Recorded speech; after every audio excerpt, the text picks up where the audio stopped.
Concelebration. It's confusing. It's controversial. I'm here with my buddy, Kennedy Hall. We're going to talk about concelebration. You know, the Mass is the holy sacrifice of Jesus Christ. The priest says the Mass in persona Christi.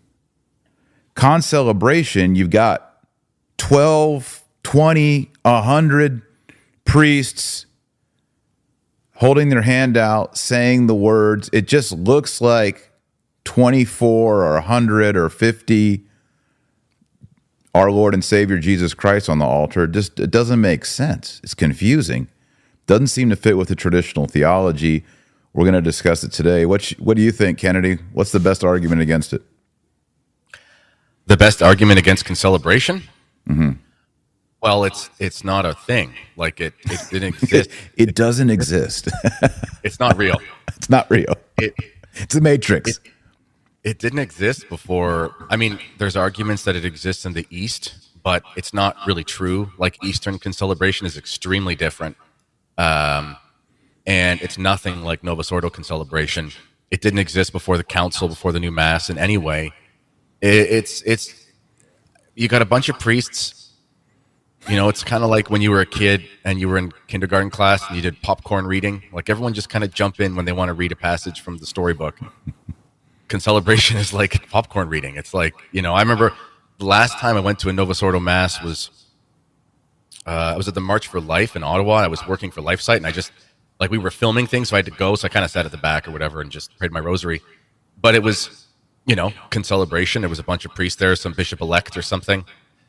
And it was like an out-of-body experience. I was watching this happen, and, you know, there's like a priest over there, and there's like a priest over there, and they have like their different chairs and different spots, like it's a play. And then, like, they would just sort of put their hands up at different times, and they would say different words like it was a script. It was very, very strange. It's confusing, for one. And then from a basic, like, I mean, there's an argument to be made. Maybe it's a little bit of a, I'm not saying I'm going to, like, you know, bet my mortgage on this argument, but there's an argument to be made that if the priests who are concelebrating aren't really doing anything, are they even saying Mass?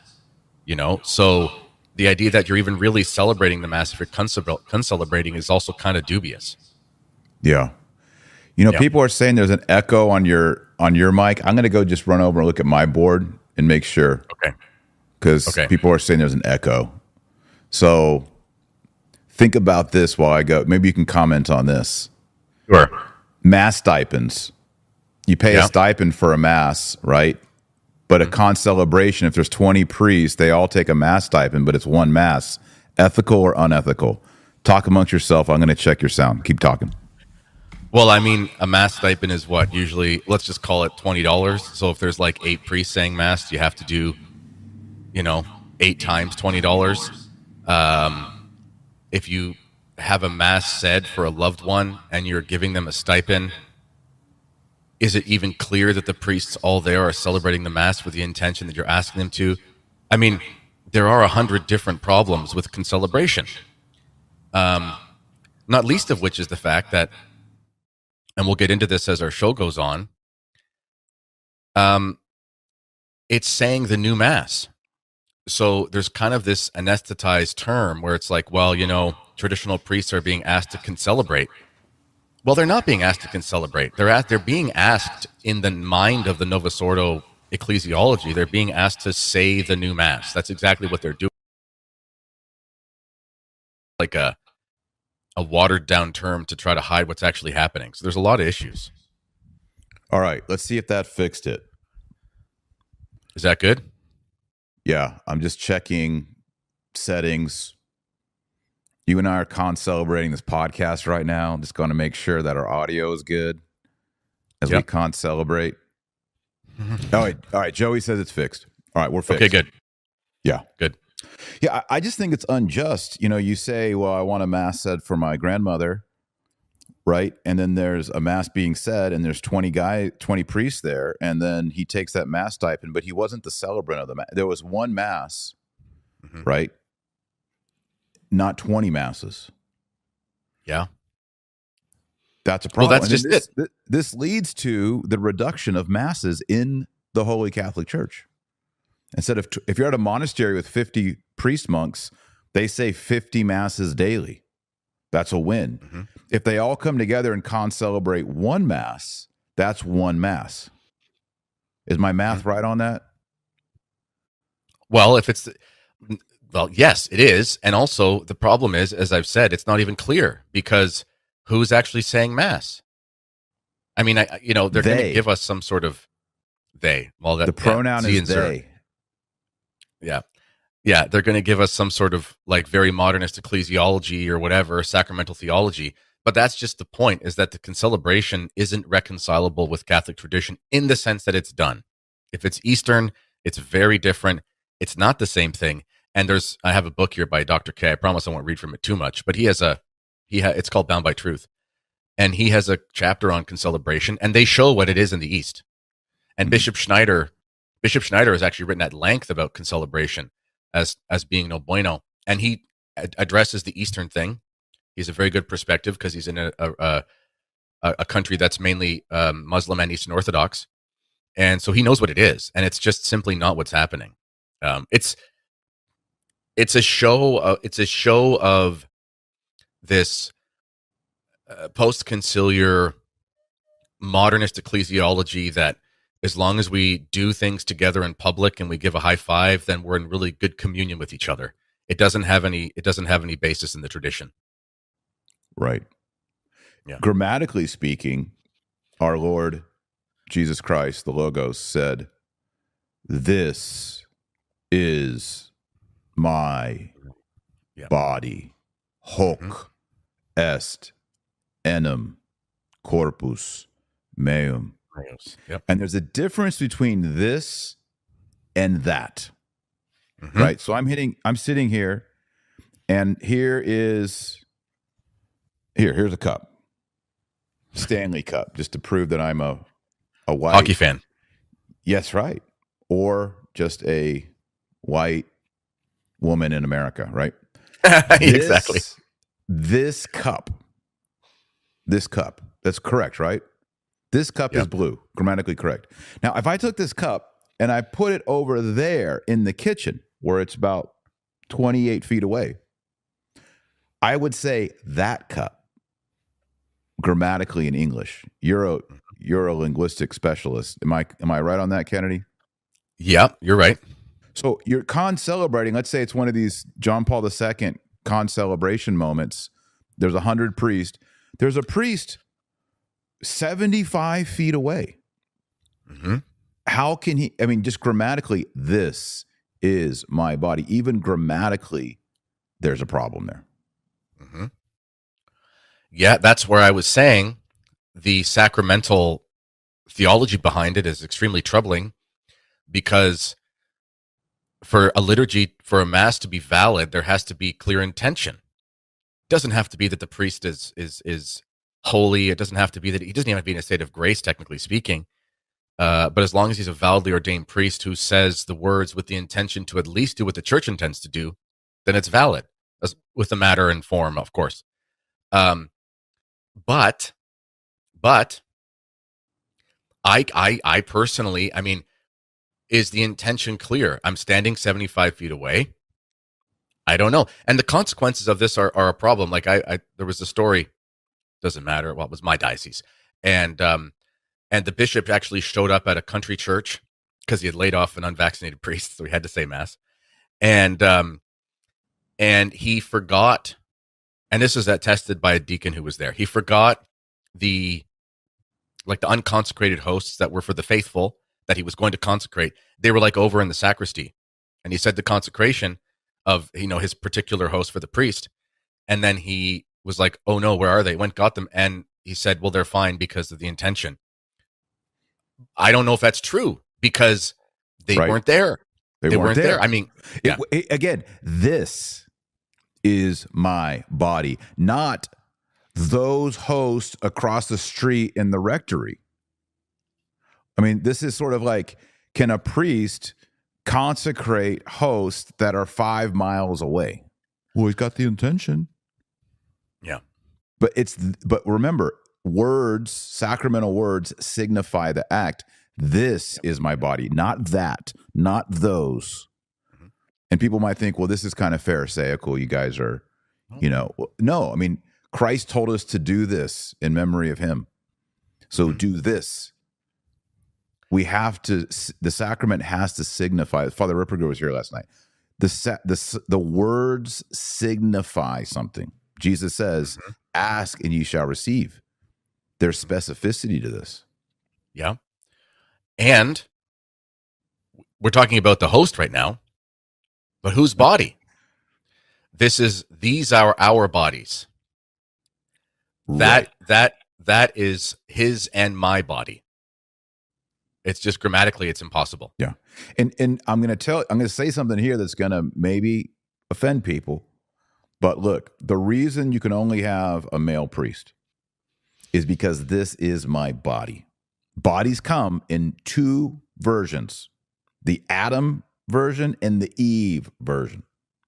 The male version and the female version. And our Lord Jesus Christ, when he was incarnate of the Blessed Virgin Mary, he chose the male version, the Adam version. Mm-hmm.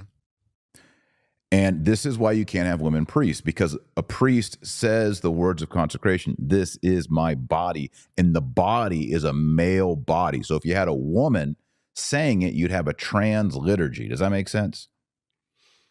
Taylor, if I had as many pieces of bread as I could make a sandwich. Yeah. So here's the thing. The reason we're keeping men only in the priesthood is based on the words of consecration. Well, there's other reasons too, but this is my body. Well, suddenly, if it's this is instead of signifying a male priest consecrating the host, singular, you bring in multiple people. You do start to erode the grammatical meaning and the symbolism, the signification on the altar. Mm-hmm. That's a Yeah. problem. Yeah. And again, an aspect, I mean, what we're talking about here in relation, really the context for the conversation has to do with, the recent revelations that the Ecclesia Dei priests are going to be voluntold, whatever, to participate. And the actual words of the communique from the fraternity were to concelebrate, or if they're not able to do that, to receive to receive communion at the Novus Ordo as a during the concelebrated mass.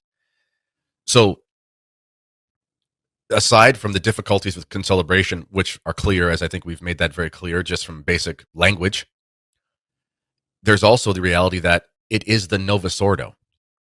So not only are they being asked to do something that is liturgically dubious, sacramentally dubious, but they're also being asked to do something that, generally speaking, for traditional priests is untenable to do in the first place. So there are a host of problems that are facing these priests right now. Yeah, this is being used as the wedge. And they're very smart about this. Instead of just persecuting trads, Mm-hmm. they're introducing something that will cause massive infighting. Yep. Let's just say, I'll just use easy math. 50% of fraternity priests will concelebrate, 50 won't. Mm-hmm. By raising this issue in the fraternity, they're going to now have inward discussions. You're going to have parishes where one priest will and one priest won't. What does that do to the brotherhood and the priesthood in that parish? It divides it. What does that do to the entire fraternity order? It divides it. Instituted Christ the King, division. And they're planning for our own people to kill us off. Yep. Through this inward, it's diabolically brilliant. It's a house divided cannot stand, so you have to divide the house. And it's also going to create division between bishops, because much like many bishops have kind of quietly ignored Traditionis Custodes, everyone kind of knows they are, and they just don't really say anything. Well, there's bishops, 20 miles away across the county lines who are not ignoring it. So what you're also going to find, like, I don't think that, Holy Thursday's in, 3 weeks. I don't think that you're going to have this black and white mandated call from on high that, every bishop in the world is required to tell every Ecclesia Dei community priest to concelebrate. I don't think that's what's going to happen. I think it's going to be left in the hands of the bishops to interpret it as they will. And that alone is going to be a further cause of division, because you're going to have, I don't know, if a bishop like Strickland, if he was still with his diocese, or a Paprocki or whoever, even Barron has been decently good to the trads in his diocese, funny enough. These bishops who are like tolerating whatever and they're okay with it, maybe they won't say anything. Maybe they'll just kind of,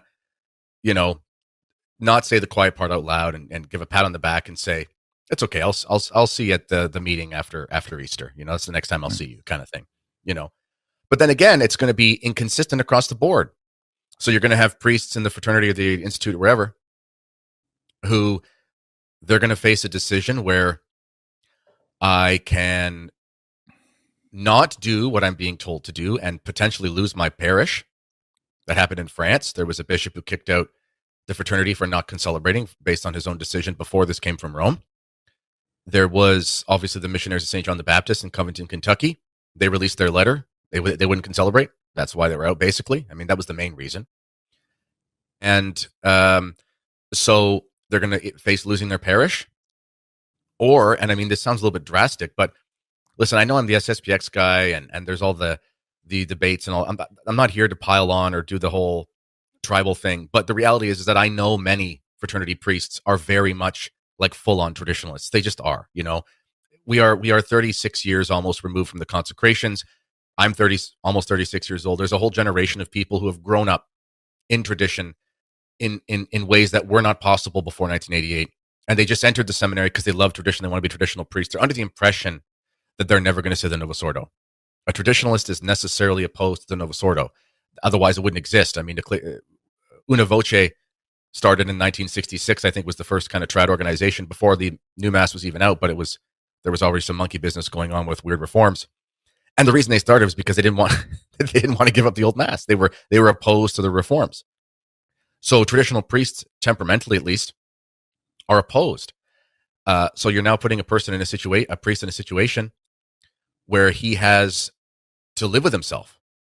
And this is a psychological warfare on these priests as well, because they have to look at themselves in the mirror and they have to say to themselves, I'm a traditional priest and I don't support the Novus Ordo, but I also have to decide whether or not I want to keep my parish because my flock depends on me.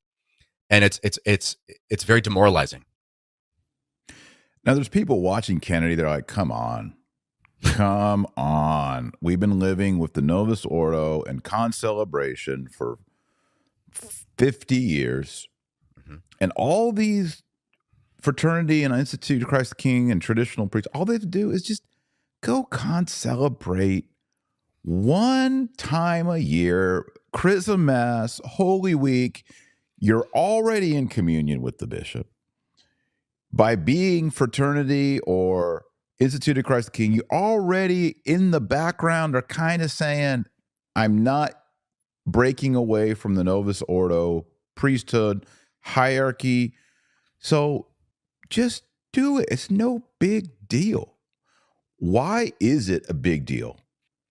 I think we need to explain to people, because not everyone who watches the Dr. Taylor Marshall show is a traditional Latin Mass person. We also have the Byzantine. I do want to circle back to the Byzantines on concelebration, because I'm seeing that in the live chat, and I think we do need to give a good talk on that. But Kennedy, why is it a big deal? Listen, it's a big deal because traditionalism in the Latin Rite is necessarily opposed to the revolution that took place in the church. That's what it is. I wrote an article on my Substack. By the way, if people want to read it, they can go to meretradition.substack.com. And I wrote an article today analyzing the situation. And I had a quote from Archbishop Lefebvre. And he commented on, first, what was the indult in 1984 from John Paul II, which was actually, legally speaking, pretty much the same as Traditionis Custodes. Nonetheless, giving John Paul II the benefit of the doubt, it was an opening up, not a shutting down. So the trajectory was different, in fairness. But the rules were the same. The local bishop can ask for permission if there's a community of faithful who want it, and they can be permitted to say it at a shrine or whatever, not in a parish. It was the same thing. And Archbishop Lefebvre in 1984, he said this is untenable for many reasons. For one, tradition does not meet permission. Tradition is the deposit of faith, my friends. It's an apostolic gift of immeasurable and inestimable value, and it does not need canonical permission any more than saying the rosary needs permission. I always say to people, like, they'll say, well, the Pope can take away the Mass. It's like, if the Pope told you to stop praying the rosary, would you do it? Yeah. I wouldn't do it, because I know the rosary is the will of God. And I know the traditional Mass is the will of God. And Father Ripperger has said this on your show and others many times in talks and things. We know when something is the will of the God in the church, because when that thing is promulgated and universally accepted and comes from apostolic times, either directly or indirectly from the subsequent bishops and priests who were educated by the apostles or their successors, for the fathers and so forth, when that thing is permitted to last within the church and is canonized and crystallized over centuries and centuries, and is peacefully, that's the term that's important, peacefully accepted. If it's peacefully accepted in the church, then there's no way that God would permit something that was damaging to the faith to be peacefully accepted for centuries and centuries, because this would be a question of indefectibility, the orthodoxy of the teaching, and so on and so forth. The Novus Ordo cannot satisfy that requirement. It is impossible. The Novus Ordo has never been peacefully accepted. It has been resisted since day one. Also, when it was promulgated, Catholics en masse left the church. And they will tell you, my family, my father's side of the family are English Catholics. I just read the biography, actually this one right here. I recommend everyone go find it, by St. Edmund Campion. Mm-hmm. I think it's by Ignatius now. This is a Sophia version. It's excellent. My goodness, you can't help but weep reading that book. Yes. He's a super saint. Like he if there's a top 10, like he's on the list for the Hall of Fame of what he did. And my family hails from English Catholics on my dad's side. And not a single one except for me practices the faith anymore. Wow. So, but why? And I talked to my father and I talked to others. It's when they changed. My dad was an altar server till he was 18 years old at the seminary. That was their church, was the seminary. And they all left. Now, there's other reasons, but really there's a big reason. The Novus Ordo has never been peacefully accepted. The Novus Ordo cannot be the will of God because it does not match the tradition. It's cut from whole cloth, and it has caused irreparable harm to the lives of Catholics in the church. So a traditionalist must necessarily be opposed. We love Christ, so we hate that which is contra Christ. We love fidelity, so we hate adultery. We love beer, so we hate Bud Light. There are many things so a traditionalist in his conscience, I don't know how he can reconcile being forced to say the new Mass, because it stands in opposition to the very reason why he's a priest in the first place. Yeah, last night I was talking to Father Ripperger, who's sitting right here across from me. Great interview because of Father Ripperger. And we spend, it's a good interview because of Father Ripperger. That's right. It's awesome. But we spend about 25, 30 minutes going into detail on the Novus Ordo. And one of the everybody should go watch that interview from last night. It's on the Dr. Taylor Marshall podcast. He goes into great detail, because he just wrote a book on this, about how all the Eastern rites and the ancient Roman rite had a very clear offertory. And in the Old Testament, there's a pattern of setting the sacrifice apart, offering it to God, slaying the sacrifice, and then communing, usually eating the sacrifice. This is the biblical pattern you find in the Old Testament. It is the pattern instituted by Christ, who is the Passover lamb. And all the ancient liturgies, because they come from the apostles, have the offertory, the consecration, and the communion of the priest. And those are the three integral parts of the holy sacrifice of the Mass, or the Eucharistic sacrifice. The Bugnini Rite of 1970 and forward, Novus Ordo, does not have an offertory like the Eastern rites and the Roman rites. It has a consecration, it has a communion, but it does not have an offertory. And we talked about it last night. Well, yeah, but Taylor, it's valid. Okay, there is a valid consecration, but it's not the proper biblical integration that God instituted with Abraham, Moses, and then Jesus Christ in the New Covenant, the New Testament. That means that there is a problem there. Even Ratzinger recognized that. Mm-hmm. And so without a proper offertory, because the offertory, by the way, is when the priest sets aside, he makes holy, not consecrates into the body and blood, but he makes holy the bread and he makes holy the wine and the water so that they are sanctified and ready to be consecrated into the body and blood of Christ. A lot of people don't know this. You just don't take common bread and common wine and just consecrate. In the Eastern rites and in the Roman rite, you take bread and wine, and then you say prayers over them to make them into holy bread and holy wine.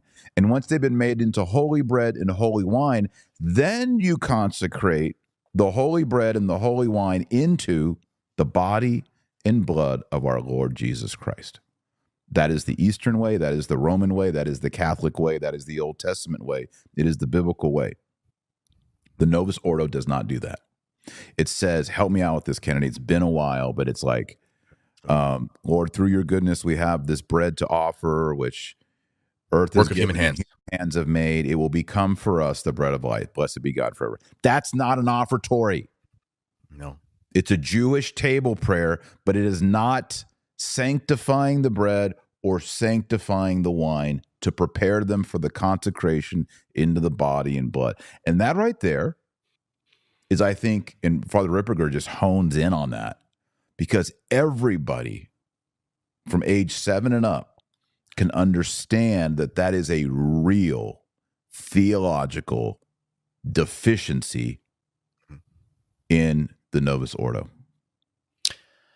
Yeah, I'm going to recommend a book to people, which Father Ripperger recommended years ago in a talk, and I read not the whole thing, but most of it. It's called How Christ Said the First Mass. Yeah, great book. I think it's also called The Lord's, as like one of those old out of print reprints, but it's actually quite legible. The photocopies are fine, so I go get it on the internet. It's also on archive. And you mentioned the biblical thing, so one thing, and then I'll say another thing after.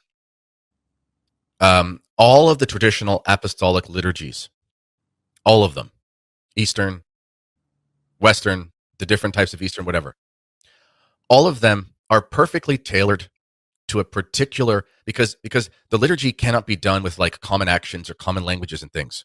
So the apostles and their successors, who were given a grace by God in this time of the fathers to do what they had to do in the various locations, whether it was Egypt or Rome or Gaul or the Middle East or whatever, they were given, they what they did is they distilled and they canonized that which was suitable for liturgical use in the language that was there. They didn't use the common vernacular. They would use a version that was used for poetry or education or literature and things like that. So it was a high language. And what they did is they essentially fulfilled, in a way that was applicable to the circumstance, in a timeless sense, they distilled the aspects of the temple liturgy so that it could be the sacrifice fulfilled. So, for example, you'll find things in the Old Testament, like they splash the blood across from one corner of the gold-plated altar to the other. What they're doing is making a cross. They didn't know that because it was prefigured. So, for example, in like Ethiopian or Egyptian, I think it's Egyptian, you'll actually find them still doing that to the altar, but with holy water, and they'll be making a cross across the altar. Why? Because it's in the Old Testament. Christ told us that he did not come to break the law, but he came to fulfill the law. And the liturgies, that what they create for us, these apostolic liturgies, it's a symphonic diversity. They're different, but what they are is they're part of a piece of music that is perfect. That from the time of the first sacrifice of, and I'll go back to Cain and Abel, before even Abraham and Melchizedek, and before Noah.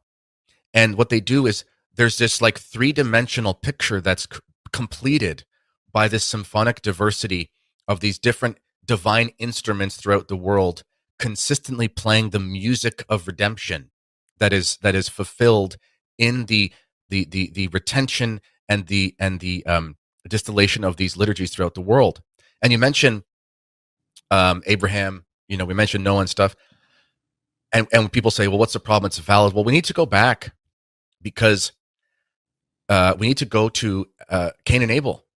You know, Cain and Abel, they both offered sacrifices, and their sacrifices together prefigure what would be in the Mass. It would be the lamb, and it would be the wheat. It would be the bread. Okay? But here's the thing. There's no question of validity with Cain's sacrifice. It wasn't the Mass, but in the prefigurement sense, it was a question of the intention with which he offered it. He did not offer his fruits in a way that was worthy. Validity is not enough. Validity is a low bar. And people hate when I say that. They'll say Christ is truly present. Listen, this is reductionist. You know, people will say, I'll say, why are you so a stickler on liturgy? It's like, listen, fine. Go say the words of consecration over something from Panera Bread, assuming it has the right ingredients, on the back of your pickup truck with heavy metal. Is it valid? Well, it could be. You know, it could be assuming the right whatever. But that's not worthy. It's offensive. Right. And the fact that it is valid is in a sense kind of a tragedy, because you're bringing Christ down on the altar and you're subjecting him to something that is not worthy of the divine majesty. So people have to get out of this reductionist understanding of liturgy and understand it's not just about this little this infinitely valuable portion, but this particular aspect of the Mass. It's not just about the consecration. It's about everything else. Just like in the Old Testament, they didn't just go to the temple and say, let's kill a few lambs, roast them up, and we're done. It was like, we'll sing psalms for 12 hours with 1,000 men present singing in chorus. And then when we've been sufficiently predisposed to offer the sacrifice worthily by following the divine command that was given to Moses, then we will perform this sacrifice in a way that God will accept. And this is something that's completely lost in these conversations about the Novus Ordo and basic validity. Kennedy, that was beautiful. Dan, make a short of this. Put this up as a reel. And everybody watching, like this video. Yes, it's not validity is a low bar. I like that. Because what it is ultimately, I think this is the problem, Kennedy. I think the problem is people think about the Mass in a man-centered point of view instead of a God-centered point of view. So the holy sacrifice of the Mass, the chief end of the Mass, is to bring the glory and adoration to the Holy Trinity. That's the chief end. And it is the high priestly prayer of the Son of God, Jesus, the second person of the Trinity, offering that to the Father, the first person of the Trinity, in the unity of the Holy Spirit, which is the third person of the Trinity. It's a Trinitarian act. And the priest in persona Christi is ministering in this Trinitarian act, the eternal sacrifice of the New Testament. If that's the case, then we need to be particular about things like vestments, architecture, linens on the altar, candlesticks, etc. But when you have a man-centered view of the liturgy, you don't think about this is the eternal sacrifice of God the Son offered to the Father in the unity of the Holy Spirit. This is a Trinitarian reality. Instead, you're thinking about, well, I need to get my dosage of grace, which is true. We all need to be pursuing grace. But now you flipped it into a man-centered understanding. What do I get out of the Mass? And we do get things out of the Mass. You get, even if you don't receive communion, you receive graces. But that is not the chief and proper way to consider the Mass. And I think the genius of Archbishop Lefebvre, but you see it also in St. Thomas Aquinas, you see it in Augustine, they consider, and the Eastern Fathers, they consider the Eucharist as the sacrifice, the oblation. And remember, the Church requires you to assist at Mass, attend Mass, 52 Sundays a year plus holy days of obligation. Holy Mother Church requires you to receive communion once. What is the emphasis in the Catholic Church? The emphasis is you being present for the sacrifice of God the Son to God the Father in the unity of God the Holy Ghost. It's not you going to get your thing. God in his mercy does offer you communion, but that is not the priority, and that's offensive to people.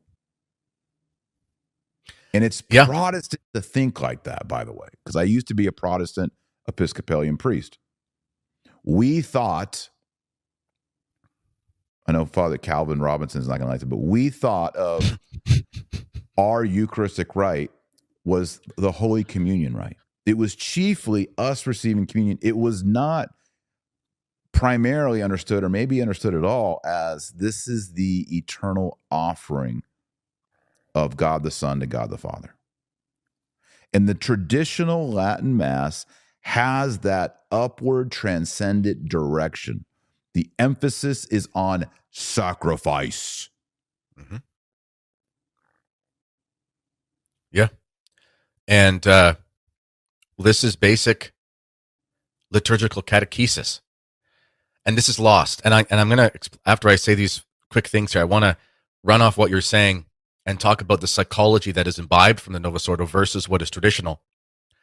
The four ends of Mass: adoration, thanksgiving, propitiation, so God's justice for the sins of mankind is satisfied, and petition. So the first three ends of Mass, 75% of the ends of Mass, have to do with God. The last one, in his mercy, we can present our needs and ask for graces. We are last. And that's the way it's supposed to be. Father Rion, he's one of my priests. He was our keynote at our recent men's conference. Thank you to everyone who attended, by the way. It was a smashing success. The talks are online if people want to watch them. And Father Rion, a society priest, and he said in his talk, he said, people say, well, what is the spirituality of the SSPX? And he says, we don't have a spirituality except for the Mass. We're not Ignatian. We're not Sulpician. We're not Dominican. The priest is the Mass. The priest is everything and the priest is nothing. His life is a walking Calvary. This is at root what a priest is. He is the victim and he offers himself. And this is something that's completely lost in the Novus Ordo understanding, is that we, in a sense, are annihilated because we offer ourselves as a sacrifice, and sacrifices must be annihilated and they must be consumed to appease the wrath of God. This is clear. Yeah, but Kennedy is just like about God's love and stuff. It is about God's love. And God loves us so much that he wants to save us from ourselves so we don't become idiots. And in the old Mass, because this is the thing too, we are there's these realms of, in the Thomistic, the Augustinian cosmology, let's call it, we have these realms. We have the physical corporeal realm we live in, we have the eviternal realm of the angels, of the pure spirits, and we have the eternal realm of God. So the Mass itself, it's a divine thing, but we aren't fully divine creatures because we live in this world of beginning and end. So the Mass, in order to be timeless, it must, in a sense, appeal to our senses and elevate them to a place where we can be lifted outside of the cares of the world and we can enter into a place where there is no beginning and no end. And this is why the history of the liturgy is so important, because people will say, well, we don't have like a document from the 2nd century or like a affidavit by Christ saying, do the traditional Mass this way. That's exactly the point, because the Mass has no beginning and it has no end, because it's the eternal sacrifice. In the old Mass, when we see the priest facing God and us facing with him, he disappears and we focus only on God. In the new Mass, and please, people, stop talking to me about the Reverend Novus Ordo. The Reverend Novus Ordo is the exception to the rule. 99.9% of Novus Ordos on earth are facing you in the vernacular. That's the way, that's the normative way. If it wasn't, it wouldn't happen that way. The fact that we talk about a Reverend Novus Ordo shows the problem. That's right. So, in the new Mass, the priest faced us. What does that do to our psychology? What We does it do know to the that the priest psychology? exactly. This is what you see. He has, I need something to hold here. I'll use my iPhone. He holds it and he says, "This is my," and he does the spray where he's sort of like spraying the audience. "This is my body. Do this in memory of me." And he kind of does this. Whereas in the traditional Latin Mass, he does this up Just to to the God. Father. And you see this all the time in the Novus Ordo, and what's he signifying? He's offering this to all these Us. people he's facing. That is not proper Catholic theology. Signs matter. Yeah. This is my do that. He's not offering it to you, a layperson. He should be offering it to God the Father. Mm-hmm. Offering it to the lay people is Protestant. Offering it to God the Father is Catholic. This is another problem with the Novus Ordo rites.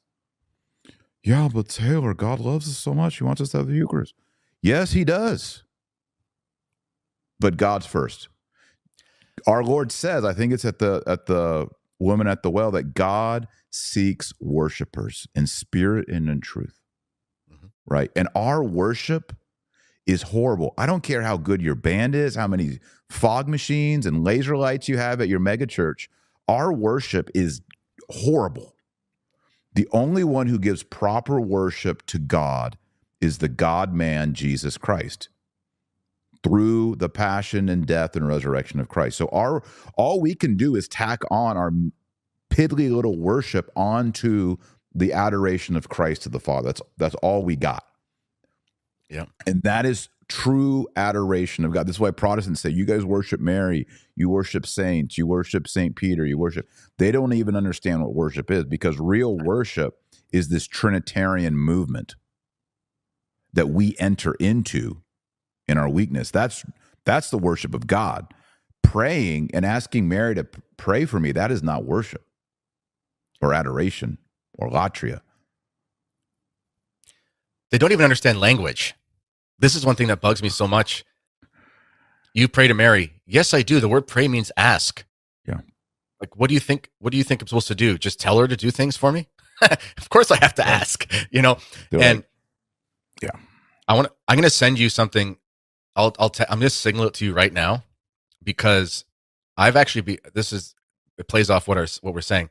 I've become a meme for some modernist, I don't know. Is becoming a meme bad? I just need to ask that. I'm a 46-year-old man.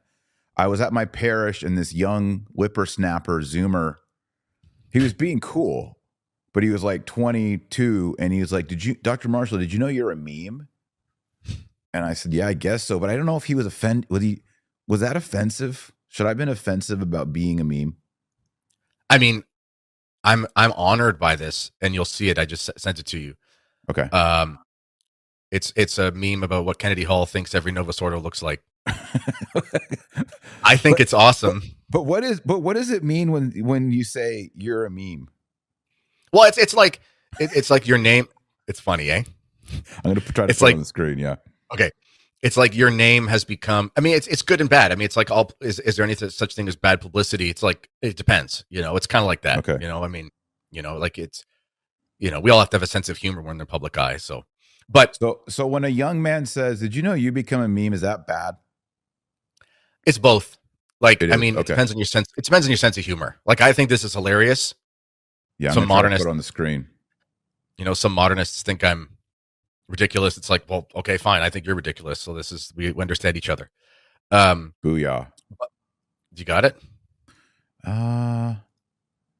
It'd be a shame if all these radical traditionalist viewers went to that Instagram account and flooded the comments. I wouldn't want that to happen. Here it is. Can you see it, Kennedy? Yeah, I can see it. Yeah, I can see it. How Kennedy sees an average Novus Ordo. It's like a dude with his shirt off. It's just like Saint Wave hippie. Yeah, it's hilarious. There's no lies detected. Shout out to Saint Wave. Is this Saint Wave? Shout out to Saint Wave. I don't have Instagram. It was somebody sent me a screenshot. Okay. And they put in the hashtag submit to Rome. So I don't know. I'll think about that. Right. I think Saint Waves are the Zoomer types. Yeah. We're just sitting around with gray in our beard, smoking pipes. We don't know what. I don't know if I'm a meme. I don't know if that's good or bad. I don't know. It's whatever. But Is the Scott funny Hahn thing a is, meme, or are we just memes? to be a meme, you have to like fit in a box. You know Yeah, what I'm saying? Like Scott Hahn is like, he's got that like I'm a respectable prof thing going on, right. and he kind of just sticks to the books. Whereas you and I, you know, I was going we for say respectable prof. I somehow got off the track. yeah, me too. Goodness, yeah. But a meme, yeah, okay. I guess we'll just be memes. I'm a meme. I mean, whatever, man. Rene Girard talked about mimetic contagions. Maybe it's like that. I don't know. Okay. Um, Let's ask our Zoom, but our young people, are we memes, and is that bad? All right, keep going. Talk about con celebration. well, I mean, so I was talking about the psychology. I want to hammer home. I have a show on my channel. It's called Occult Narcissism in the New Mass. See, I say these things because I want to make friends. And Lord knows I didn't get into this line of work to be popular. But so the psychology, listen, we know the priest stands in persona Christi. So it's impossible. Like it's impossible for us not to associate the priest with Christ. And that's okay because he is supposed to be associated with Christ.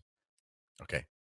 This is why, just as an aside, one of the things you come to love so much when you get to know truly traditional priests is that they're just different. Like they're different as a man, because when they're formed in the seminary, like they're trained that when they leave and they go into the world, they do have to be set apart. So they have to act in different ways. I mean, you're not going to find them dancing at a wedding. At best, you might find them like participating in some traditional Irish folk thing that is like very appropriate and is greater, but it's not going to be like, on the floor, the DJ thing, whatever. Yeah, there's gonna be bagpipes.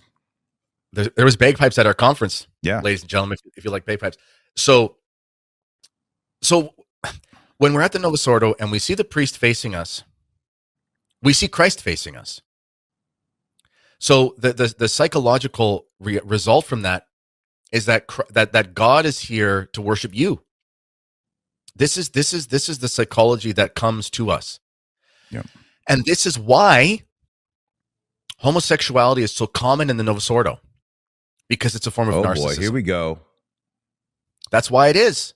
You're saying Because saying mass facing the people makes you gay.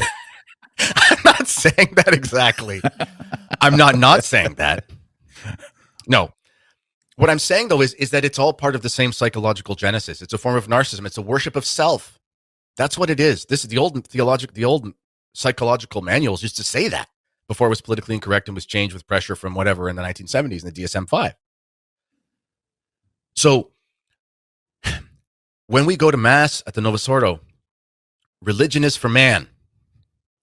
Religion is for you. And this is why people, I'm generalizing here, okay, but we can only speak in generalities because it's impossible to speak in particulars at all times. When someone is at the crossroads of what they're going to do, are they going to submit to the traditional faith, or are they going to stick with Father Boomer's mass? This is just my experience, but I'm telling you, 9 times out of 10, what you're going to find is there's an attachment to either sin or worldliness. Because when you go to the traditional liturgy and you offer yourself in the true sense, actively participating as part of the Eucharistic sacrifice, you disappear. And that's what's supposed to happen. At the Novus Ordo, you don't disappear. You are worshipped. And people don't want to submit to that because it is humiliating in the sense of it being humble. And it's the complete opposite of the narcissistic society that we live in today, where we literally stare at ourselves on our phones 24/7 and we base our net worth on how many likes we get. Yeah. And this is all part of the same psychological paradigm.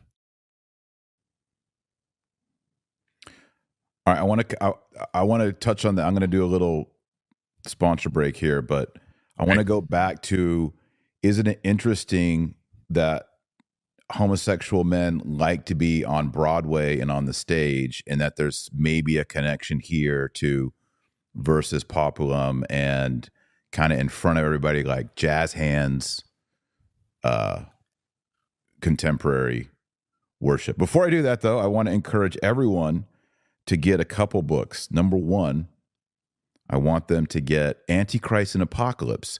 You can get the Audible version, which is it's read by a really good narrator. Kennedy, who What's is his name? that? K. Hall, Kennedy Hall. Okay, that's The right. man right here is the voice on Antichrist and Apocalypse. This is a line by line commentary that I wrote on the book of Revelation. Well, the first half is all the church fathers and what they teach on the Antichrist, not what Protestants teach, what the Catholic Church teaches on the Antichrist. And the second half of the book is what the Catholic Church and the church fathers taught about the book of Revelation. There's an Audible version. It's read by my buddy here on the screen, Kennedy Hall. So get a copy of Antichrist and Apocalypse. Another thing I want to recommend is my most recent book, Nikolaus, which is a novel about Saint Nicholas. It's a historical fiction novel about the background origin story of Saint Nicholas. It is also read by someone named Kennedy Hall. And you can get both of those books on Amazon.com. And I also want to encourage everybody to sign up for the new St. Thomas Institute. Winter enrollment is coming to an end. If you want to take my course on the traditional Latin Mass, where we break all this stuff down into detail, go to nsti.com, sign up for the course. You actually get all 10 courses this winter enrollment. And there's a whole course in there where I break down the entire traditional Latin Mass, the Roman Rite, the development of everything. If you want to go deep, I don't know of any other online course like this. Go to nsti.com and sign up as a student. Also, if you want to move to Texas, Kennedy, you need to move to Texas. If you want to move to Texas, go to realestateforlife.org. They'll help you find a real estate agent to sell your house, to move someplace where you can find a traditional Latin Mass, traditional Catholic schools, our kind of people, lots of people. I was just talking to realestateforlife.org yesterday, and they were saying how many people are coming from the Dr. Taylor Marshall audience and trying to move. That made me very happy. So be one of those people, realestateforlife.org. Tell them you heard it on the Dr. Taylor Marshall podcast. All right, Kennedy, thank you for being a narrator on my books. You do a great job. Broadway. Homosexuals love Broadway. Mm-hmm. Is that politically incorrect anymore, or is that just a fact? Yeah, I mean, the only thing I think you're being bigoted is not just gays anymore. It's all the aberrations and variations. Okay. Have you ever seen the Broadway show Cats? No. Me neither. Okay, I just want to test you on that. I was going to end the stream. I was just like, wait, you've seen Cats? This is over. Okay, so what is it about Broadway? By the way, great funny movie, A Mighty Wind. Have you seen that? It's about a guy named Corky he's trying to basically do a Broadway show in a small town. It's a mockumentary. It's pretty funny. But there's something about the look at me, I'm on stage, jazz hands, dancing like Dylan Mulvaney. Mm-hmm. He was a big actor. He was in Book of Mormon, and it's just this sort of chasse and all that. But then you look at the liturgy since the 1970s, it's kind of the same glittery jazz hand. It's just not as good. It's kind of like the Felt Banner version, off-Broadway situation. But you can see someone with that temperament. Well, we're going to really tick people off today, aren't we? Someone with that temperament of sort of like jazz hands is going to also like the new Mass, or if you were a priest, where he's not. I mean, the traditional Latin Mass is very solemn, stern, organized. Like I say, the traditional Latin Mass has right angles, not curves.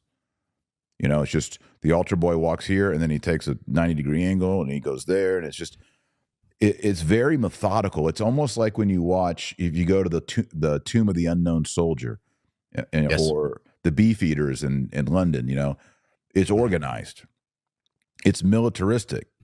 It's transcendent. It's masculine. It's not homosexual Broadway show. No. I used to play for a team called the London Beefeaters, by the way. I grew up in London, Ontario. It was a football team. Oh, good. I thought it was a theater group. No. I was no. Good. Um, so, well, let's just stay on the theater train for just a second here, because look at how theater has changed. So, theater is a classical art, and in its sense of it's a in the like Shakespearean sense, it's a radically different experience historically than it is now. Um, the theatrical presentations of the past, really, it was about almost being just kind of read a book, like it was these men with great prowess in rhetoric and speech who would then come present something that was moving and uplifting to the soul. It had the goodness, the truth, and the beauty baked into the message, and the experience of a refined human soul that could recognize the objective nature of the marks of good art. Whereas as theater has changed, it has now become a spectacle um, of celebrity. It's a completely different thing. So the reason why a rainbow persuasion is always involved, or there's always a large element of a rainbow persuasion in the theater, is because it is a form of self-affirmation, which is the same psychological genesis of a particular lifestyle. It is a love of myself, and I want to love myself in another. It's completely different. So the Novus on your show, Father Hellman, you had him on a few years ago, and he said at the beginning of his priesthood, he looks back and he cringes because it was like the Frank Sinatra mass. He's a good singer. He's got a nice baritone voice, and he does the pianist is like doing the thing, and he's singing the whatever. And then when he discovered tradition, he's like, I can't do this anymore. And, it's like the Rat Pack mass. Yeah. And, but he changed. He changed. Yeah, he changed because he had to. And it's just, we could go on, but it is a different conception of religion. And if we go back to what we started with, this is the evil of the concelebration controversy, is that they're saying, this is what they're saying. They're saying you can have your preconciliar liturgy, but you cannot have your preconciliar theology. Because once you bend the knee to the modernist sacramental theology and ecclesiology of concelebration, now you are bending your knee to the revolution that you have resisted up till this point. That's the thing, is the law of prayer is the law of belief. And this is why Pope Francis Bergoglio does not like the traditional Latin Mass. It's why the Jesuits don't like it. It's why most of the bishops don't like it. It is a different set of beliefs. Just the very fact that we are talking about the Mass as a propitiatory sacrifice offered by Christ to the Father, they don't talk or believe like that. No. In fact, if you really push some of these clergy, do you believe in blood atonement? Blood propitiation? They would say no. That's archaic. What do you believe in? And they would, probably start talking about Cardinal Fernandez's book about kissing and, orgasms as a analog to experiencing God's love. Some crazy, weird, Broadway musical. Well, that's just it. Again, it's about how is the love of God fulfilled in my experience versus how can I be annihilated and enter into the transcendent love of God, which is higher than me. Yeah. And they're completely different trajectories. Yeah, you look at traditional Catholicism, East and West. How does God love us? Crucifix. blood atonement, scourged, crowned with thorns, carrying the cross, dirt, blood, scabs, right? Open wounds, nails through the hands, nails through the feet, spear into the side, place in a tomb. That's love.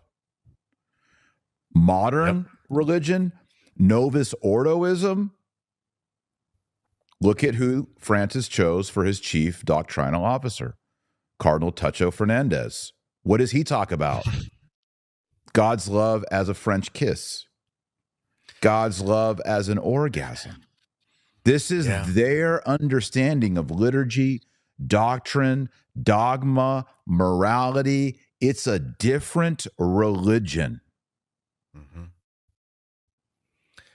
Sometimes, Taylor, I think God has a sense of humor because there is so much. It's nomen est omen with these names. Like Annibale Bugnini is Hannibal. What did Hannibal try to do? He tried to destroy Rome. Yeah. The bishop Annibal means gift of Baal. Baal. Gift of Baal. Yeah. Gift of Baal. So great, you know. The devil's present to all of us. And in that talk that I gave when we were in Atlanta, and how the bishop who consecrated Archbishop Lefebvre was named Achilles. Yes. Talk about a Trojan horse in the city of God. Archbishop Lefebvre was his Achilles heel, by the way, was one of the talk. Anyway. And now we have Tuccio Fernandez. I just don't even, it's too much. It's amazing because, you know, in this valley of tears, at least we get a little bit of a laugh. But at the end of the day, you know, why these is he priests called Tuccio? I mean, you're fluent in Spanish. Why is he called Tuccio? Well, it's like the name Enrique. You call him Kike. It's like their short form. It's like James is Jim. Like it's a different word, but everyone says it. I don't Tucho. It doesn't mean touch in Spanish, obviously, but it would be tocar or whatever. But yeah, so I guess it sucks for the translation, but it's just kind of funny given the milieu. Yeah, it's like Ignatius is Ignacio. Yeah, exactly. So wait, Tuccio is short for what name? I actually don't know. I don't know. See, that's what I was wondering. It doesn't match the first name. What is his first name? It's I don't know. I can't remember. I remember looking it up. What's his first name, people? I guess I could just Google. By the way, we got to have a lot more likes in the show. We got 1,500 watching, only 300 thumbs up. You guys don't like Kennedy? No, they don't. They're not giving you the thumbs up, Kennedy. I mean, we at least get 50% thumbs up. We don't have the thumbs up. People, hit the likes. You are our algorithm. Show the love to Kennedy. Man. Come on, guys. I'm out here canceling myself and blacklisting myself from every diocese because I love you so much. Give us some likes. Yeah. You know what? We've gotten way out. This show was on Concelebration. Yep. But that's the point. Right. It's not just about the Concelebration. That's right. This is where it leads. And in that article I wrote, Taylor, for my Substack, shameless plug, meretradition.substack.com. Yeah. Moderators, can y'all post his Substack so people can go to his Substack? Thanks. The article that I please. The article that I wrote. Listen, revolution is like a bicycle. You have to keep pedaling or it falls over. Okay. Once you bend the knee, it's like COVID. Just take one vaccine. Okay. Right. Maybe just one booster. Follow it through. This is what happens. Right. This is not the end. If the fraternity, if the priest, if the bishop, whatever, if the fraternity caves, let's just say it as it is, if there's a caving in of this thing, then that's not the end, my friends. They can have their traditional mass. They'll let them have it for psychological reasons. That's their words they'll use, by the way. You can put that as a prediction. That's what they said to Archbishop Lefebvre, Cardinal Ratzinger, when he was negotiating before the consecrations. He said, for psychological reasons, they can have a bishop. Psychological reasons? It's about the faith. Anyway, right. Because traditionalists have a neuroses in the eyes of the modernist. We are attached to these things, and they look at them as dead things, and they allow us to have it to satisfy this disordered complex that we have to have because of our pride and blah, blah, blah, blah, blah. And so they're being very pastoral to us. This is how they think about us. So they will allow the fraternity to... They think we have autism. That'd be, that would be nice of them to actually think it was something that deserved compassion. They don't think that. They think these people are in a loop. All they can do is they think they can only pray to God in Latin. And they're this sort of inbred group of strange people who can't get on with anyone else. And so we'll just let it for another 2 or 3 years. We'll let them have this, right? Yep. And they'll start to die out and they'll eventually get with the program. It's really condescending. It's super condescending. I mean, yeah. So they'll let the fraternity continue. They'll let the Ecclesia Dei communities continue with their use of the traditional mass for psychological reasons. But let's go back to that letter just real quickly. I had to show before. So there was the official memo, and then there was the internal memo. I was actually given the internal memo. I didn't release it because it was internal, and I was like, I'm sure someone else. That's not going to be on my hands. It was released, So I knew what was going to happen. But before I even got the internal memo, I knew just from the words. There's a key line in there, and this was in both the official one and the internal one. And it said the fraternity is, I'm paraphrasing, but the fraternity is invited to continue to build up ecclesial communion. And I laughed. And I said, you know what's amazing? Even the fraternity doesn't have full communion. So if someone says the SSPX isn't in full communion, it's like, I don't care, because it doesn't mean anything, and nobody is. And no one's in full communion. But this is the modernist interpretation of communion. You can even find this in Pope Benedict. I know this is not a red pill people like to take, but you can find this in an address of his to a Wednesday audience in 2006. And he says he literally says tradition is the faithful united around their bishops experiencing the apostolic faith. So tradition is an experience. This is the same language that was used in Ecclesia Dei Afflicta, written by John Paul II against Archbishop Lefebvre. And they said the schism of Archbishop Lefebvre was based in, I obviously don't think it was a schism, but this is his words. The schism of Archbishop Lefebvre was based in what? An incomplete understanding of tradition. And then he cited Dei Verbum. And the citation from Dei Verbum was a citation that said, and I'm paraphrasing, but you can read it. I think it's paragraph 8 in Dei Verbum. And he says it is the living tradition, and it is basically the faith led by the Holy Ghost, experienced by the people and distilled through their experiences. That's the context of the thing. So you go back even further. When Cardinal Ratzinger, when Father Ratzinger was a very young man, he was overjoyed. And this is in a book he wrote called The Highlights of Vatican II, or Theological Highlights of Vatican II. Great talk from the late, great John Venari on this online. You can find it. And the Ratzinger and the sort of Concilium Communio crowd, the Rahners, the Kungs, and all those guys that were kind of part of that avant-garde at the time, they viewed Dei Verbum as a great triumph because it was not traditional. Mm. So when you see things like build up ecclesial communion, this is based off of the modernist conception of communion, which is something purely actualized in experience. Right. So, we're talking about building up our experience here. That's what we're talking about. That's so like, this is that's why like we're at Mass and I see you and he's like, Yes. let's give each other, what do they say? Let's share a sign of peace. Yeah. And like, I just run up and I just bear hug you. I'm like, I love you, man. I love you. Like that, you're in real communion when you do that. You're in more communion if you go to Cats after together. Yeah, you go to Cats. Yeah, you go to Cats.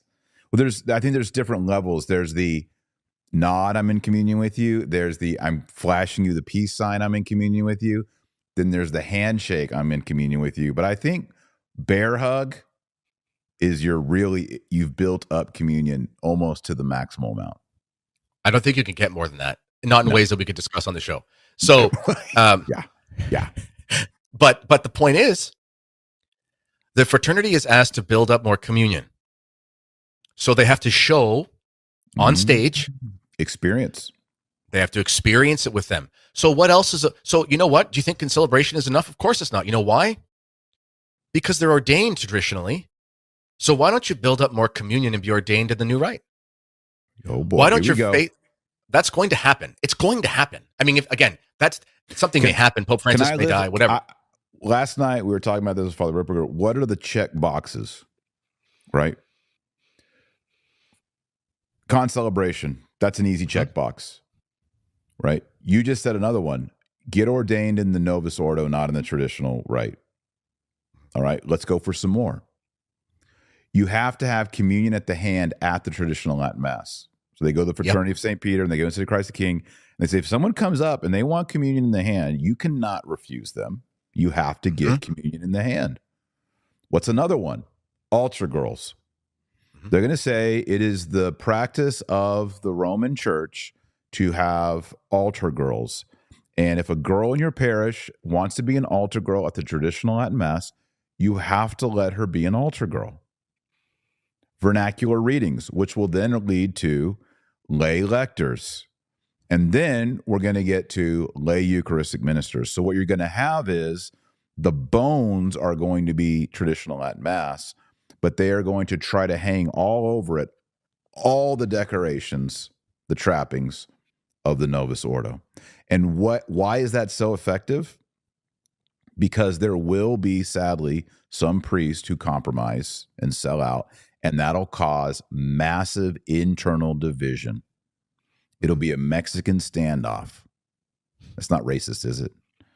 There'll be a Mexican standoff. And they'll be going after each other. And they're going to tell you no more traditional confirmation. That's another one, because the faithful, because remember the language, you got Archbishop Lefebvre is so important, not just because we think he was good, but also because everything they said at him was the blueprint of the revolution. So you have to study what they said to him and how they spoke to him, because that's the plan and that's their language. And you have to understand what it means. It helps you understand everything else. And in the letter, it talked about the excommunications and all this kind of stuff, but it talked about the faithful. And it talked about they're at risk of being schismatic or excommunicated themselves for being associated in various ways. Literally, I think it says in various ways. What does that mean? Like if you're a janitor who works at an SSPX school, you're schismatic. Like just, there's no, but because it's whatever you want it to mean. So the faithful who attend the Ecclesia Dei communities, this is hypothetical, by the way. Listen, these things will happen unless they don't. Meaning, obviously, this is a trajectory. There could be an intervention. Pope Francis could die. He's not very healthy. He might die soon. There could be a more of a conciliatory pope who comes in as more of a conservative and kind of stops the madness and leaves it alone. These things might happen. I'm not saying that infallibly this is going to happen, and I hope it doesn't. Of course, I hope it doesn't. But I'm just saying this is what it leads to. So, well, listen, the faithful, we want to be careful that they're not imbibed with the schismatic mentality. We don't want them to be associated in various ways with the schismatic mentality of Archbishop Lefebvre. So we need to make sure that they demonstrate their communion. So this Easter, we're going to make sure that everybody's using the new Mass thing, and even the Holy Week thing. I love the history of the pre-55 Holy Week, but even there, you're allowed to do it if what? You're allowed to do it if you say a prayer written by Pope Benedict in 2008, the prayer for the Jews, which is an ecumenical prayer. Yeah. So you can't have your tradition without ecumenism. Exactly. And that's another, so there's just this. This is the plan. I'm just going to say it. That's a major blemish on the legacy of Benedict XVI. The fact that he wrote on the back of a napkin his own prayer for the Jews for Good Friday and imposed it on Ecclesia Dei. Not cool. Yep. Not traditional. Nope. Not Roman. Yep. It's not Catholic. It's, so, and this is where it's going. So it's 3 weeks till Holy Week. Does this mean every parish will? No, it doesn't mean that. Some will. And some bishops are the itchy trigger finger. Supich is saying, man, I got rid of these institute because they wouldn't say the new Mass or the concelebrate. Who else can I get rid of? This is the norm across the board. And it's going to be just like back in the 80s and 90s where you had the old Mass until Easter and then everyone had to go to the new Mass for it. Mm-hmm. It's going to be Novus Ordo confirmations and everything. There's no way to stop it. And I don't know what I think I don't know what the solution is, but all I know is this. I'll use my experience as a Canadian. When we had these vaccine mandates and we had it was very dark. I mean, you and I were talking throughout this, man, oh man, leading up to that trucker convoy. I remember having a conversation with my wife and I said, sweetie, I'm not going to let this happen to us. But the logical progression of this is they put people like us in camps. That is the next step. Because what else is there? You're a danger to society. You're a refusenik. You are a threat to the public welfare, and you won't do what you're told. So the pressure has to be greater. And when the convoy happened, okay, it's not perfect now, but man, oh man, it stopped things. Why? Because there was a resistance to it. Yeah. Because authority and power are not the same thing. The bishops have the authority. The Pope has the authority. The mayor has the authority. The offices exist, but the power must be the power is there is no power if there is not a consent. It's not a liberal thing where consent of the governors. We're not talking about vox populi vox dei, but there is a fact that the power itself can't do anything if there is a massive resistance to it. And this has happened in church history. This is what the English martyrs did in England. Remember, there was a gray period there before there was a clear excommunication of this and that, and there were valid priests saying the Sarum Rite who had to pledge allegiance to King Henry VIII, and they wasn't really sure what to do. Yeah. This is what happened in the ancient churches. I mean, St. Ambrose was basically elected by the people to be the bishop. He wasn't even a cleric yet. He was like a recent convert from paganism. I mean, he might have been a deacon, but he wasn't even a priest yet. There was the reaction to Nestorius. Okay, you have to. There's a joke that people tell. You're on the top, you're on a roof. There's a flood, and you're praying for a sign to come save you. And a guy shows up in a helicopter and he says, "Get in." And you say, "No, I'm waiting for God to send me a sign." Okay. There was a man named Archbishop Lefebvre, and if you go read my Substack article, he said this. He said there will come a day when the priest in one of these communities will find himself at an impossible impasse where he will be told, you signed something, and they have to sign something in the Ecclesia Dei communities. You signed something, so now you have to do what you signed. I don't have the long-term solution in the sense I'm not fixing the crisis tomorrow. I can't fix anything. But we have had demonstrated to us by a great saintly bishop of the 20th century that when you stand firm in the Catholic faith and you do not bend the knee, Archbishop Lefebvre was told to concelebrate in 1976 by the nuncio in Switzerland. And he said, just say the new mass with me, this all goes away. And he said, no, that's okay. I've already said mass today. And when you stand up, if you are on the side of God, against all odds, you will be protected and you will thrive. And that is what happened. That is what has happened with the traditional movement. And we have to rest our hopes in that. So people have to be prepared that there's going to be some hard decisions. And the priests who are in these decisions, you can't pile on them. You can't be a Donatist. Oh, my priest said my priest went to concelebrate and therefore he's no longer a priest. You can't do that because he's in an impossible situation where he really is at an impasse and he doesn't know what to do. Mm-hmm. But we do have to double down and we have to stick to our principles. Yeah. Excellent. You know, there's one more argument for concelebration that I have. This might be one of the better ones. You've got 7 priests concelebrating. Let's say they're in a monastery. Mm-hmm. Let's say there's an older priest. He's the celebrant on the middle of the altar, right? He's holding the host. Mm-hmm. 4 guys down is a younger guy. He's kind of excited. And they're getting to the consecration. Take, eat. This is, and then the young whippersnapper priest, 4 down, goes, my body. And he says, this is my body, before the older priest holding the host says, this is my body. Technically, this is how convoluted this theology is. Technically, the young priest, 8 feet away, 4 guys down, was the one who consecrated the host because he said it first. He jumped the gun. Okay. Right? I guess, yeah. Right. This is crazy. So he says, this is my body. And then the older guy says, this is my body. Well, he just double consecrated, which technically would be a sacrilege if you tried to double consecrate a host. Yeah. You see what I'm saying? It's like if you got a reverb or a digital delay on your consecration and everyone's not saying this is my all together, You could have someone consecrate out of turn, and this is yet another problem with concelebration. Well, and what fixes this? The fact that in the old Mass, you say the consecratory words in a low voice, bent over, where only God can hear it. Yes. So there's just layer after layer of problem that is fixed by solution after solution in the traditional liturgy.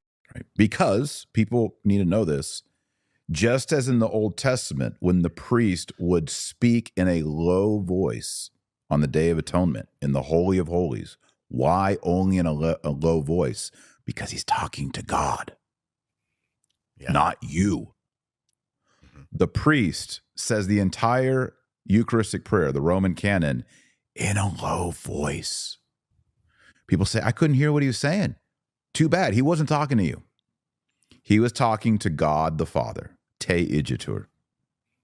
He was talking to God the Father, and that for that reason, the priest does not pray those prayers out loud.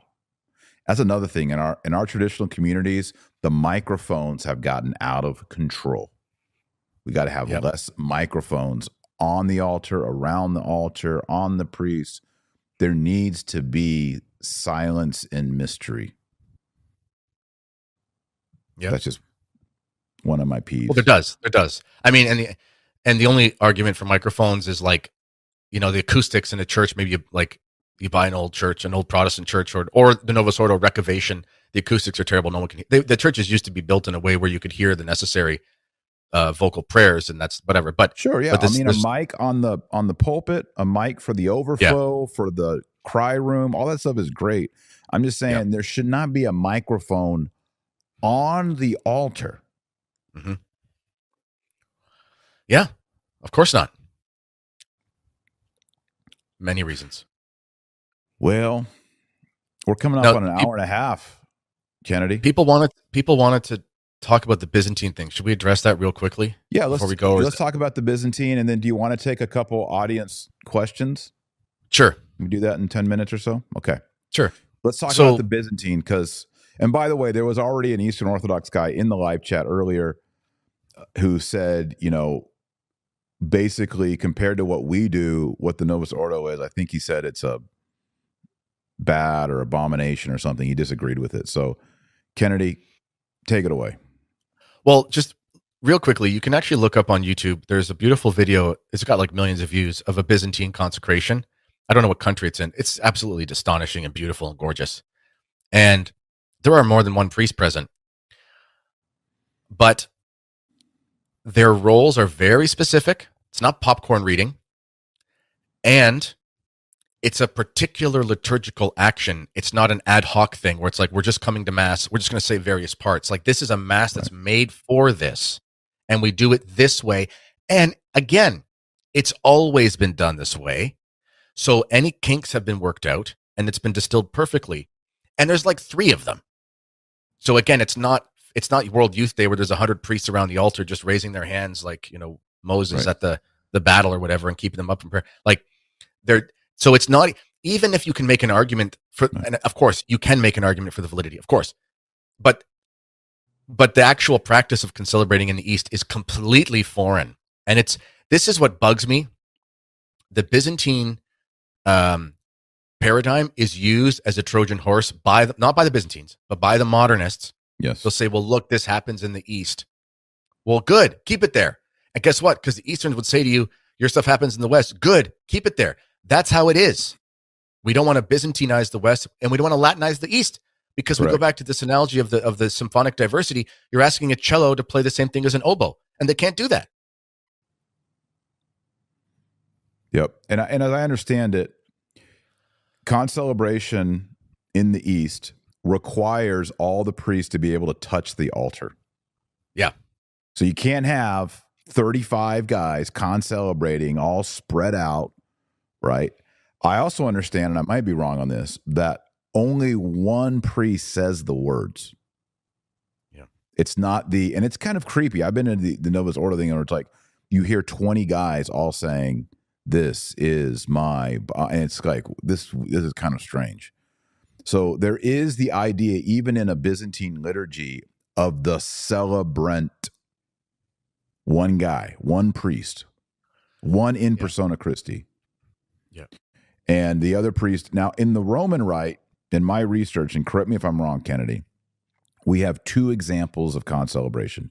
One is that cardinals would stand vested at the altar with the Pope on certain feast days.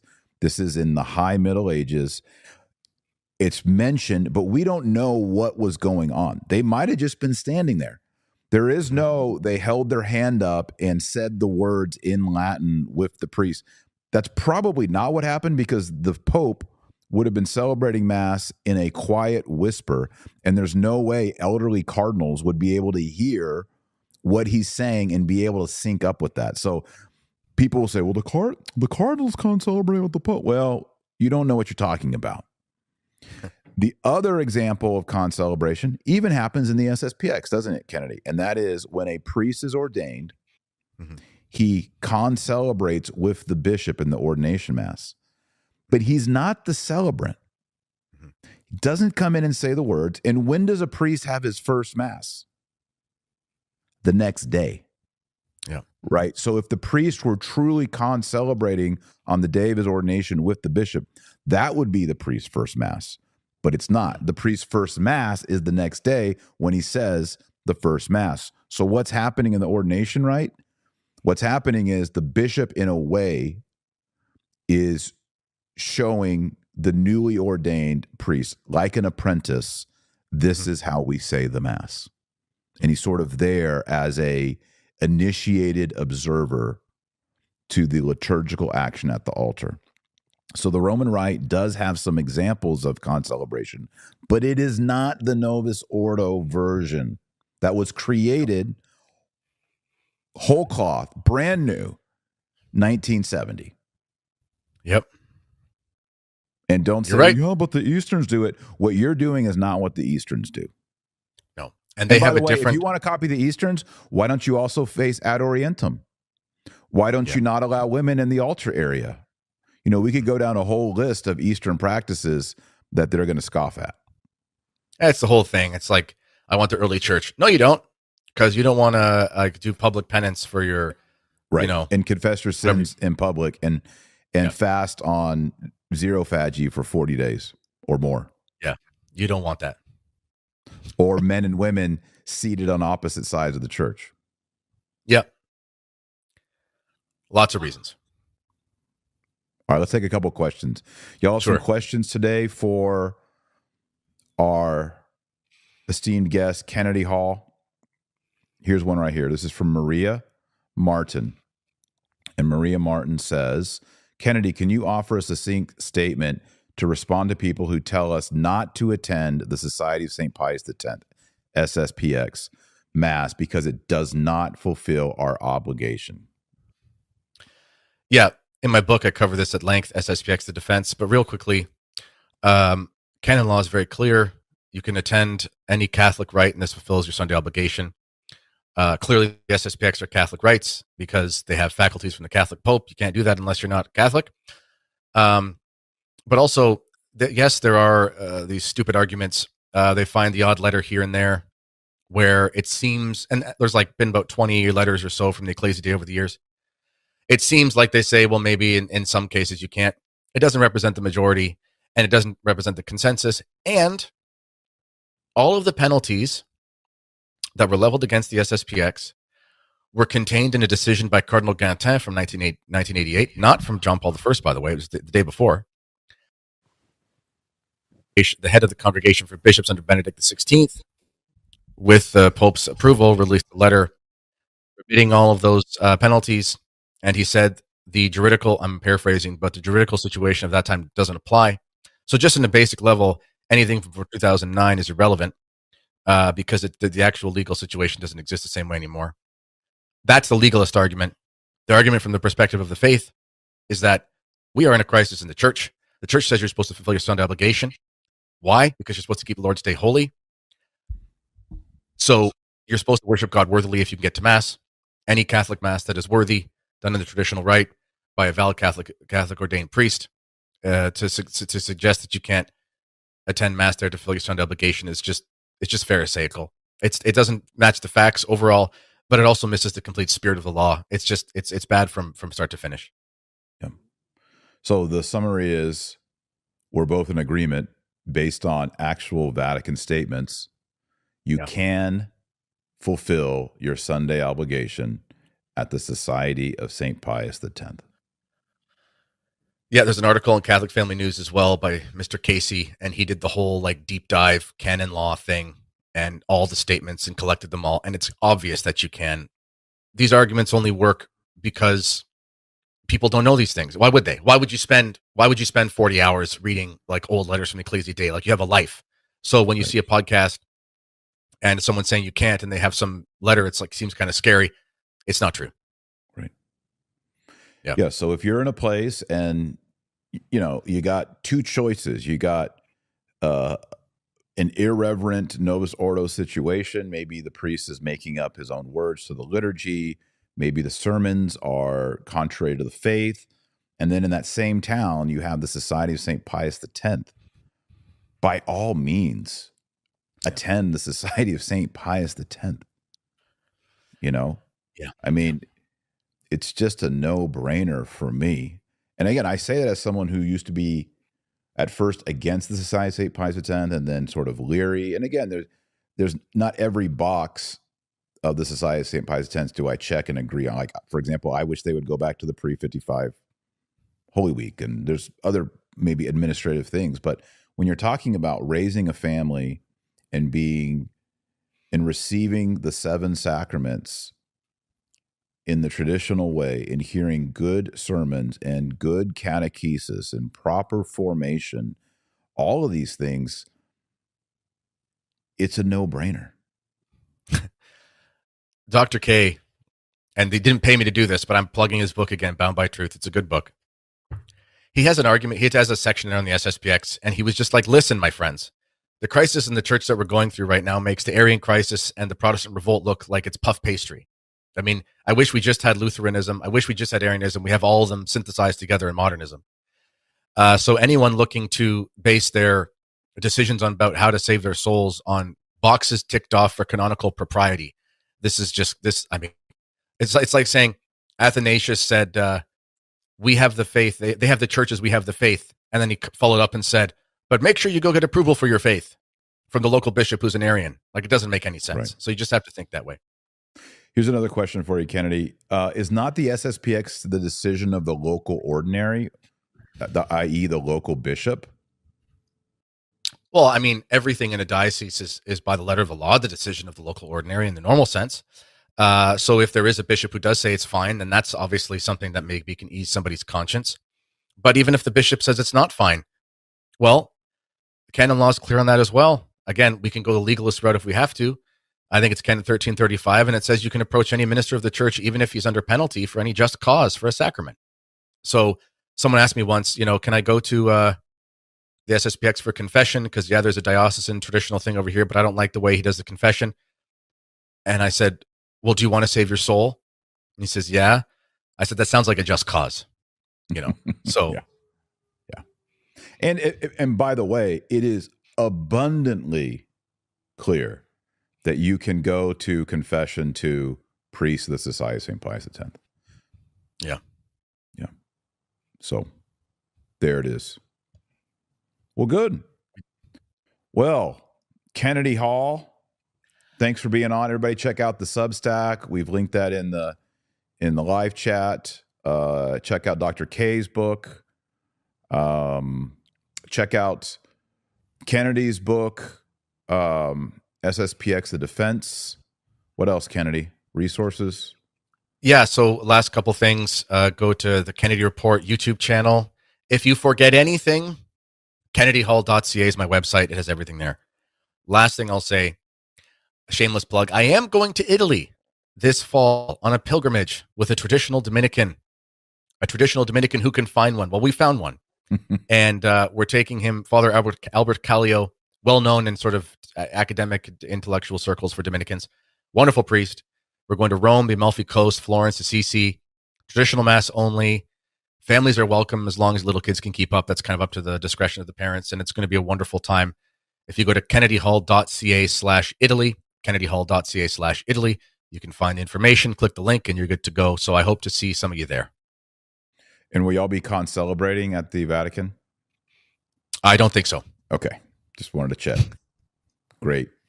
Also, if you enjoy liturgy, you enjoy discussing the traditional Latin Mass, please do sign up for the winter enrollment at nsti.com. There's a whole course in there on the traditional Latin Mass. I teach you how to make all the responses in Latin. We go through the entire traditional Latin Mass, and we just talk about the origin and the development of the traditional Roman Rite over time. It's a great course. Hundreds of people have found it beneficial. So you can get that in all 10 courses if you go to nsti.com, New St. Thomas Institute. That's where I teach online courses. All right, Kennedy, let's close up here with let's pray the Our Father together. Okay. I'll pray the first half, you pray the second. Ready? Yep. Oremus. Nomini Patris et Filii et Spiritus Sancti. Amen. Pater noster, qui est in caeli, sanctificetur nomen tuum, adveniat regnum tuum, fiat voluntas tua, sicut in cielo et in terra. Panem nostrum quotidianum da nobis odie, et dimitte nobis debita nostra, sicut et nos dimittimus debitoribus nostris, et ne nos inducas in tentationem, sed libera nos a malo. Amen. Amen. Nomini Patris et Filii et Spiritus Sancti. Amen. Kennedy, your Latin is so beautiful. I have a holy envy of your beautiful Latin. Very good. If I was, well, I won't say that. I was going to say something about jazz hands and Broadway, but I won't say that. All right, everybody. Thanks for watching. I hope y'all are having a Holy Lent. Tomorrow marks day 23 of the 46 days of Lent. So tomorrow we get to halfway. I'm hungry, Kennedy. You hungry?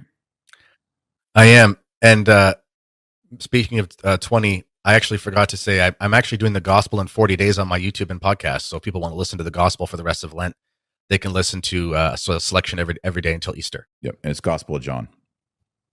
It's all of them. It's all four. You're doing all of them. All four. Yep. Perfect. Yep. Awesome. All right, friends. Thanks for watching. I'd also add here, maybe Kennedy does the same thing, but social media platforms, Twitter, Facebook, YouTube, all that are getting more and more, shall we say, sensitive. And so one of the things that I'm doing is I'm sending my audiences, especially YouTube audience, to my website, taylormarshall.com. And you can sign up for a weekly email. And there's things I write in there. There's videos, but there's also things that I'm not releasing on the main social media platforms. It's totally free, by the way, but some of the content that might be a little bit more edgy, the only way you'll be able to get that and find out about that is if you go and sign up for my weekly newsletter. It's called From the Desk of Dr. Taylor Marshall. So go to taylormarshall.com and sign up there, and you'll get access to that and some of the stuff that you probably, if you're a subscriber here on YouTube or on Rumble or Twitter or Facebook, that you won't see. And then also, I'm also putting out a lot more shorts over at Instagram.